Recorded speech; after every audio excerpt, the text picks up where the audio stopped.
JD here, and as you can see, we are here for my first hot lap and setup of F125. It's been quite a long time since I've done videos like this. This is something I used to do very religiously back in the day, but I'm very happy to be back doing these hot lap and setups. But I think mainly I want to really think of this as kind of like track guides now, rather than just like TT setups. I think that's something that's going to really benefit people quite a bit. So if you have enjoyed this, make sure you like the video. Really helps me, and yeah, just lets me know that you want to see more content like this and it's helping you out.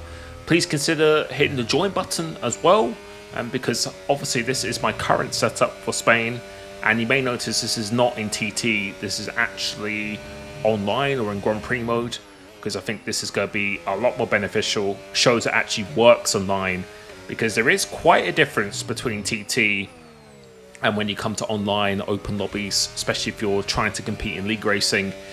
In TT, you don't have to worry about tyre temperatures, tyre wear, the change of balance of the car throughout the race. Whereas here, in Grand Prix mode online, you really have to factor in the change of balance, and that really affects how you actually set up the car. So this is actually a little bit higher downforce than typically most of the fastest TT times. But this time you can see here is actually a very competitive one. Gives a really good balance, very good in the race. I've been doing a lot of testing this, so definitely hit that join button. You'll get my updated setups, and I will be updating them on a very regular basis. Plus you can see my ERS everything as well. And yeah, that is my lap. Now let's get into a lot of detail, really speak about the references, things to focus on, and let's do this.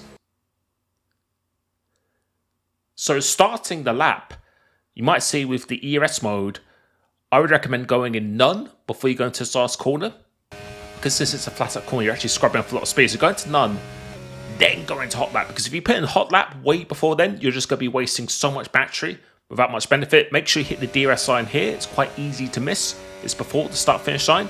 And heading into this turn one, want to be using all of the track on the left hand side. So right wheel should be on that white line, and this little grey patch here just before that, that is your braking and turning in point. Into this turn one, using a lot of curb, but not too much while you're hitting the yellow sausage curb, so really have to do that. Go on the throttle really aggressively, and then through here you can use a lot of curb, but again, as much curb as possible without hitting the yellow sausage curb.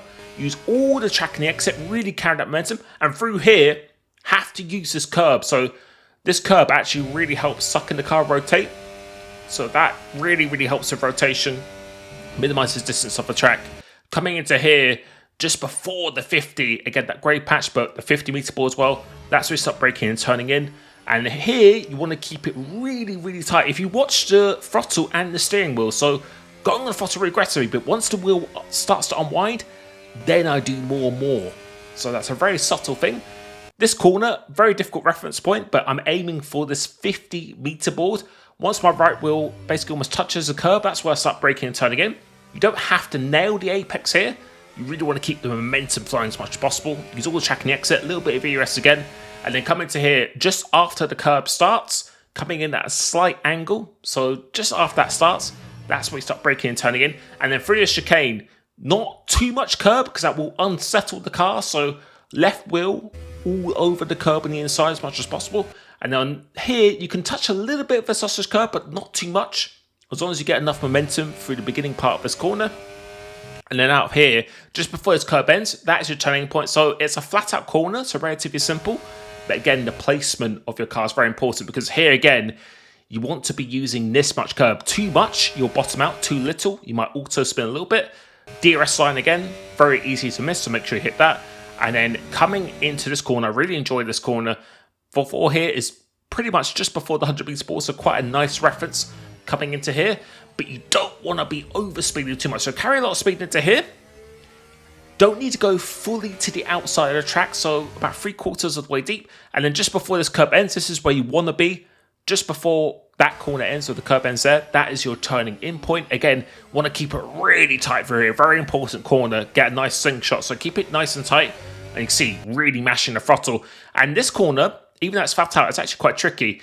You want to be aiming very early, so that green part of the track, aiming for there, and then coming into here, again, flat out corner, but once that Qatar Airways, just before that sign ends, that is my turning in point, complete flat out, not too much of the curb, ERS, use the DRS again, and that is a lap of Spain. So, looks relatively simple, but there are quite a few cues there that you really do need to be thinking about. But again, I'll probably be doing all of my track guides, hot lap and SERPs online or in Grand Prix mode, because this actually showcases actually works online.